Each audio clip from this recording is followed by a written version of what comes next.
오늘부터 사순절이 시작이 됩니다.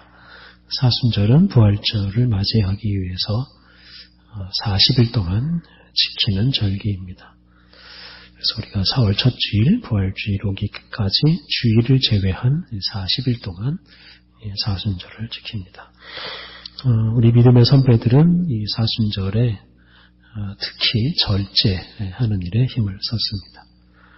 예를 들면 사순절 기간에는 고기를 먹지 않았습니다. 주로 채식을 하면서 이 사순절 시기를 보냈습니다.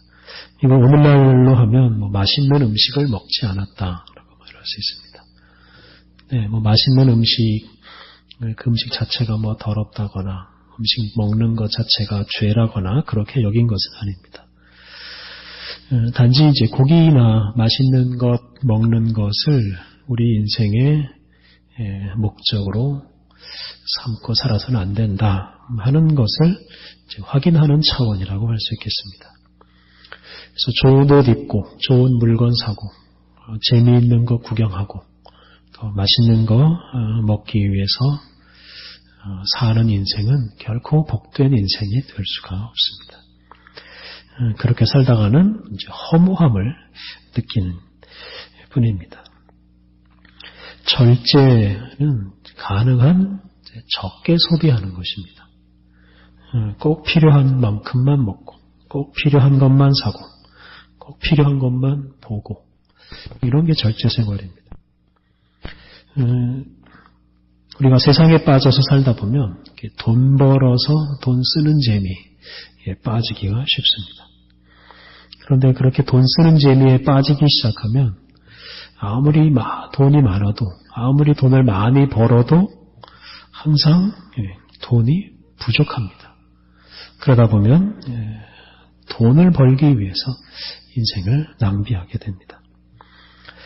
돈으로 우리 욕심을 다 채울 수가 없기 때문에 늘 부족한 상태로 늘 뭔가 더 있어야 하는 이런 상태로 살 수밖에 없습니다.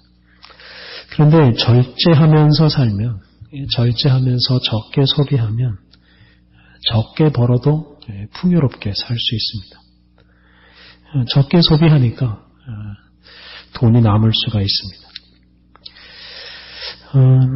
그렇게 절제하는 사람이 소비하는 인생에서 벗어날 수가 있고 뭔가 하나님께 바칠 수 있는 또 거룩한 인생을 살 수 있는 그런 기회를 얻게 됩니다. 또 물질적인 것, 육체적인 것에 벗어나서 거룩한 인생을 또 영적인 인생을 살아갈 수가 있습니다. 그런데 절제라는 것은 돈을 많이 모으기 위해서 인색하게 사는 것하고는 거리가 아주 멉니다. 절제라는 것은 단지 참는 게 아닙니다. 절제는 육체적이거나 물질적인 어떤 욕심들, 이것들을 내려놓는 것입니다. 우리 마음에서 일어나는 여러 가지 욕심들 물리치는 것입니다. 그래서 우리 안에서 일어나는 이런 욕심들을 물리칠 때 하나님의 뜻을 구하게 되고 하나님의 뜻을 이루기 위한 거룩한 욕심을 품고 살 수가 있습니다. 우리 예수님께서는 육체적인 안위와 육체적인 편안함을 추구하지 않으시고 고난 또 죽음도 감수하셨습니다. 그렇게 절제하심으로써 십자가를 지라고 하시는 하나님의 명령, 하나님의 사명을 수행하실 수가 있었습니다. 만약에 예수님이 그냥 당신의 그 육체의 욕심을 따르느라고 고난과 죽음을 회피하셨더라면 오늘 우리들에게 희망이 없을 것입니다. 오늘부터 사순절을 보내는데요. 이 기간에 뭔가 하고 싶은 거 이런 게 생길 때 다시 한번 생각을 꼭 해보십시오. 내가 지금 하고 싶어하는 이것이 그냥 내 욕심을 채우기 위해서 하는 건 아닌지 만약에 그렇다면 그 일을 굳이 할 필요가 없을 겁니다. 우리가 욕심을 따라서 소비하거나 행동하지 않고 잘 절제하면 예수님의 사랑도 더 깊이 경험할 수가 있습니다. 우리가 절제하면 절제할수록 예수님의 사랑을 더 깊이 경험할 수가 있습니다. 우리가 절제할 때 정말 소유하거나 소비하는 것에는 전혀 관심이 없고 우리를 위해서 다 내어주신 우리 예수님의 사랑을 제대로 알 수가 있습니다. 사순절을 보내면서 이런 절제의 은혜를 함께 다 누렸으면 좋겠습니다. 오늘 우리가 봉독한 창세기 말씀은 아브라함이 자기가 정말 가장 사랑하고 가장 아끼는 아들 이삭을 하나님께 바치는 이야기입니다. 이 이야기도 기도의 관점에서 해석을 해보았습니다. 오늘 본문 2절을 보면 하나님께서 아브라함에게 정말 과도한 요구를 하십니다.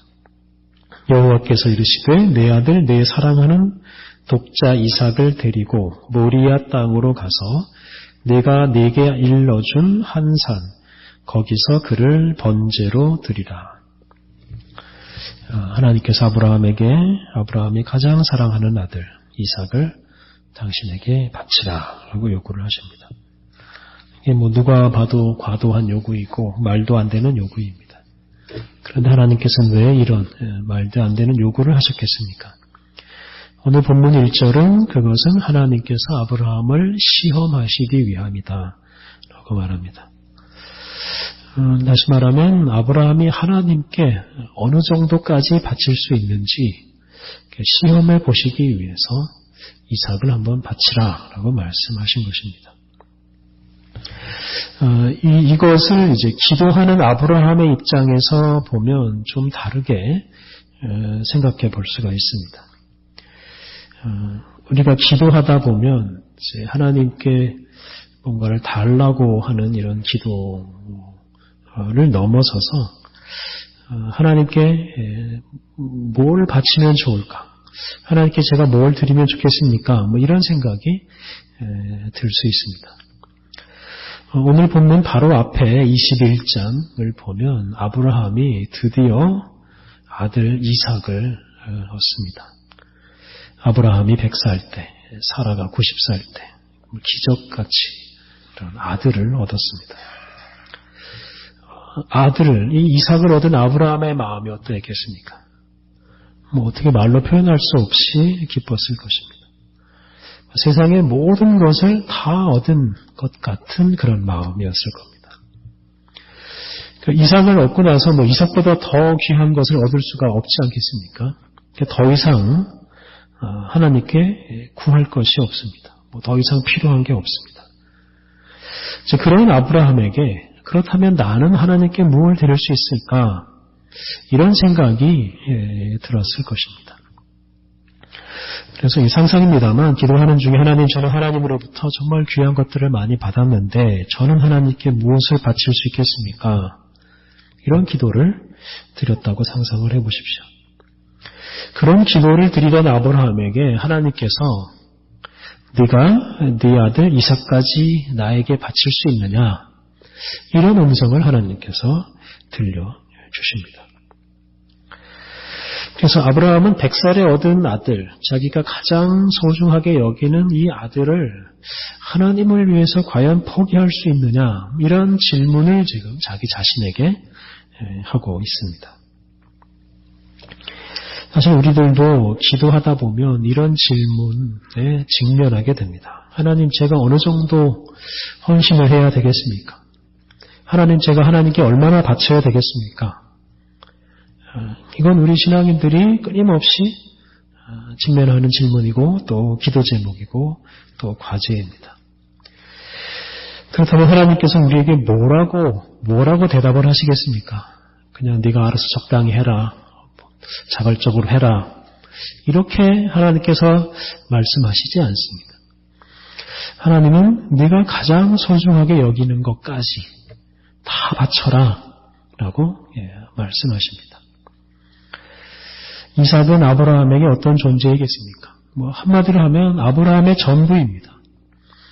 옛날에는 자녀라는 것이 자녀와 부모라는 게 사실 분리가 되지 않았었습니다. 자녀라는 것은 자기의 인생을, 자기의 삶을 연장하는 수단입니다. 나는 죽지만 내 자녀가 내 인생을 계속해서 이어서 살아간다. 이렇게 생각을 했습니다. 그렇기 때문에 자녀에 대한 애착이 참 강했습니다. 대가 끊기는 거 이런 얘기를 많이 옛날에 많이 하지 않았습니까? 그러니까 대가 끊긴다 하는 것은 내가 영원히 사라지는 것이 되는 것이기 때문에 그런 일은 절대로 일어나지 않도록 자녀를 어떻게 해서라도 낳으려고 애를 썼습니다. 그래서 이 이삭은 아브라함의 전부이고 아브라함의 분신이고 아브라함 자신이고 이렇게 표현할 수가 있습니다. 그래서 아브라함이 이삭을 바친다 하는 것은 결국 아브라함이 자기 자신을 바치는 것이나 다를 바가 없습니다. 그래서 요약하면 우리가 하나님께 하나님 제가 어느 정도를 주님께 바쳐야 주님께서 기뻐하시겠습니까? 이렇게 기도하면 하나님은 너 자신을 바쳐라. 너 전부를 바쳐라. 이렇게 우리에게 말씀하십니다. 이삭은 하나님께서 아브라함에게 주신 선물입니다. 그런 면에서 이삭은 사실은 아브라함의 것이 아닙니다. 이삭을 바치라 하는 것은 아브라함의 것 이삭을 바치라는 게 아니라 하나님의 것을 그냥 하나님께 바치라 하는 뜻이 되는 겁니다. 그것은 또한 이삭을 바치라라고 하는 것은 이삭을 주신 분이 바로 하나님이시다 하는 것을 인정하라 하는 뜻입니다. 마찬가지로 우리가 가진 것 중에서 그리고 내가 가지고 있는 것 중에서 내 것이다 라고 주장할 수 있는 게 사실은 뭐가 있겠습니까? 우리 자신의 것이 아닙니다. 우리 자신이 사실은 부모님으로부터 왔고 또 하나님의 섭리 덕분에 우리가 이 세상에 태어났습니다. 그러니까 우리 자신이 하나님의 것입니다. 우리가 가지고 있는 것 역시 다 하나님의 것입니다. 사실 그래서 우리가 내 것을 하나님께 바칠 수가 사실은 없습니다. 다 이미 하나님의 것이기 때문에 그거를 내가 하나님께 바친다고 해서 내 것을 하나님께 바치는 게 아니라 사실 하나님의 것을 하나님께 돌려주는 것이나 다를 바가 없습니다. 아브라함은 기도 중에 바로 그것을 깨달았다라고 생각할 수 있습니다. 그의 아들 이삭이 하나님께서 주신 선물이고 그 아들 이삭이 하나님의 것이다 라는 것을 알았습니다. 그래서 이 이삭이 하나님의 것이다 라는 것을 아주 분명하게 하기 위해서 아브라함은 이삭을 하나님께 바치기로 결심을 했습니다. 오늘 본문 3절을 보면 아브라함은 아침 일찌감치 다음날 아침 일찍 일어나서 준비를 하고 하나님께서 지정하신 곳으로 출발합니다. 그러니까 아브라함은 전혀 망설이지 않았고 전혀 지체하지 않고 아들을 바치라라고 할 때 당장 나섰습니다. 이삭을 하나님께로 바치기로 한 이 아브라함의 마음은 아주 확고하다는 걸 확인할 수가 있고 그래서 일단 아브라함이 출발하는 것까지는 이제 성공을 했습니다. 그런데 아브라함이 하나님이 지정하신 것까지 가는 데는 거의 3일이 걸립니다. 3일이라는 시간, 아주 긴 시간 아니겠습니까? 이 긴 시간에 지금 하나님께서 정하신 곳으로 갈 때까지 얼마나 마음이 불안하고 또 흔들리겠습니까? 아들을 바치기로 했지만 이게 쉬운 결정이 아니지 않겠습니까? 그래서 지금 모리아 산으로 가고 있는데 거기까지 가는 동안 그 결심한 것을 굳게 지키는 건 역시 쉬운 일이 아니었습니다. 그런데 아브라함은 이삭을 데리고 가는 중에 다시 집으로 돌아가고 싶은 마음, 아들을 살리고 싶은 마음 이런 유혹을 잘 물리치고 목적지까지 잘 도착합니다. 그래서 여기까지도 아브라함이 성공적으로 하나님의 명령을 잘 수행했습니다. 지금 아브라함이 하나님께서 내신 그 시험을 잘 치르고 있다라고 말할 수 있습니다. 이제 마지막 단계는 이삭을 이제 잡아서 이삭을 죽여서 하나님께 바치는 것입니다. 이 단계가 가장 어려운 단계였죠. 목적지에 거의 도착했을 때 아들 이삭이 아브라함에게 질문을 합니다. 7절 하반절 불과 나무는 있거니와 번제할 어린 양은 어디 있나이까. 그 아들 이삭이 하나님께 바칠 제물이 없는 것을 이상하게 여기고 하나님께 바칠 제물은 어디 있습니까? 이렇게 물은 것입니다. 이 질문을 아브라함이 들었을 때 아브라함의 마음은 또 어땠겠습니까? 이삭을 바치기로 한 마음이 흔들릴 수가 있었을 것입니다. 그래서 이 목적지를 바로 눈앞에 두고 아브라함은 거기서 그냥 중단하고 집으로 돌아올 수도 있었을 것인데 아브라함은 역시 또 흔들리지 않습니다. 이삭을 결박하고 칼로 죽여서 하나님께 바치기로 결심합니다. 그리고 그것을 실행하려고 할 때 하나님께서 당신의 사자를 급히 보내셔서 아브라함을 막으십니다. 아브라함이 아들 이삭을 진실로 바치려고 한 것을 확인하신 하나님께서 아브라함에게 큰 복을 약속하셨습니다. 그 15절 이하 말씀을 보면 하나님께서 단지 아브라함에게만 복을 주시는 것이 아니라 천하 만민이 아브라함의 씨를 통해서 복을 받을 것이다 라고 약속을 하셨습니다. 그 아브라함이 자기가 가장 아끼는 것 또는 자신의 모든 것을 하나님 앞에 다 내놓았을 때 그런 헌신을 통해서 이렇게 천하 만민이 복을 받는 길이 열리게 되었습니다. 아브라함이 자기 자신이나 다를 바 없는 그 아들을 하나님께 바침으로 세상에 복을 주시는 이런 하나님의 구원의 역사가 이루어집니다. 하나님께 뭔가를 바치는 것을 이게 내 것이 사라지는 것이라고 생각해서는 안 됩니다. 그렇게 자꾸 생각하면 아까운 마음도 들고 아까운 마음 때문에 바치더라도 즐겁지 못하고 또 제대로 바칠 수도 없습니다. 우리의 모든 것과 우리 자신이 어차피 이건 하나님의 것입니다. 내 손에 쥐고 있다고 해서 그게 내 것은 아닙니다. 하나님께서 언제든지 빼앗아 가실 수도 있습니다. 하나님께서 우리에게 원하시는 것은 우리 자신이나 우리에게 있는 모든 것이 다 당신의 것임을 인정하고 고백하고 또 표현하는 것입니다. 그리고 그 모든 것을 하나님의 뜻을 따라서 사용하는 것입니다. 그러할 때 세상에 복을 주시는 하나님의 뜻이 이루어집니다. 우리가 기도할 때 기도의 목적이 바로 이것입니다. 우리의 기도는 단지 구하는 것에 머물지 않아야 됩니다. 우리가 기도할 때 우리의 모든 것이 또 우리 자신이 하나님의 것이다 라고 고백해야 하고 또 우리가 가진 모든 것이 우리 자신이 하나님의 뜻대로만 사용되기를 우리가 기도해야 합니다.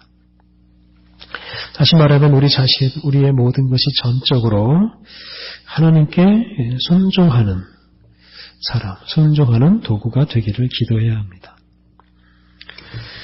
우리는 예수님께서 십자가를 앞에 두고 겟세마네 동산에서 드리신 기도를 잘 알고 있습니다. 마태복음 25장 39절 내 아버지여 만일 할만하시거든 이 잔을 내게서 지나게 하옵소서. 그러나 나의 원대로 마옵시고 아버지의 원대로 하옵소서. 지금 이 십자가를 앞에 두고 예수님은 당신 자신을 지금 십자가 제물로 바치시는 일을 두고 고민하고 기도하셨습니다. 그런데 예수님이 십자가에서 죽으시는 것이 바로 하나님의 뜻이었습니다.